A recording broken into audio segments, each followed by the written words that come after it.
Eggwanga olunaku lw'eggulo lyaguddemu ekiyongobero oluvannyuma lw'okufiirwa omukyala abadde ow'omugaso Bishop Helen Wamala Nanfuka ng'ono yabadde omusumba w'ekkanisa ya Muyenga Evangelical Church. Bishop Helen Wamala abadde aweerera abaana abatalina mwasirizi era nga yennannyini ssomero lya Muyenga High School wamu ne St Barnabas Primary School. Ono atenderezebwa nnyo olw'okukola ebirungi era nga kinajjukirwa nti omwami w'omukyala ono ye yasooka okufa ate nga n'ezzadde Katonda lye yali abawadde erimu Vivian Wamala nga naye yafa mu mwaka 2010 nga kitegeeza nti famire eno eweddewo. Omukyala ono waakuziikibwa olunaku lw'enkya ku ssaawa 8 mu maka ge Ekisugu Namuwongo Muyenga.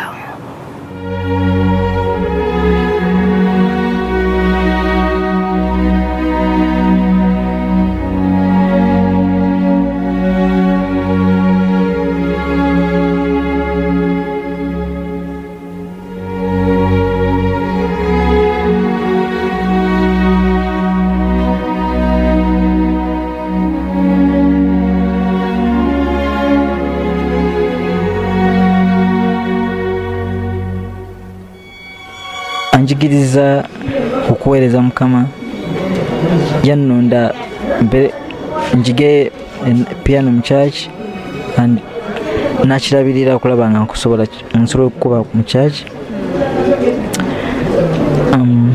Abadde alina omutima omunene, omutima omulungi. Tulumiddwa nnyo kubanga mama abadde w'amawanga abadde ayagala buli muntu yenna, abadde asembeza buli muntu yenna.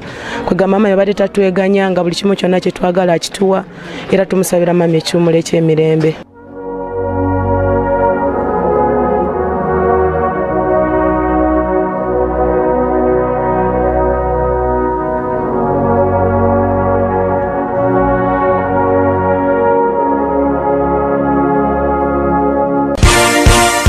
This is Kingdom TV.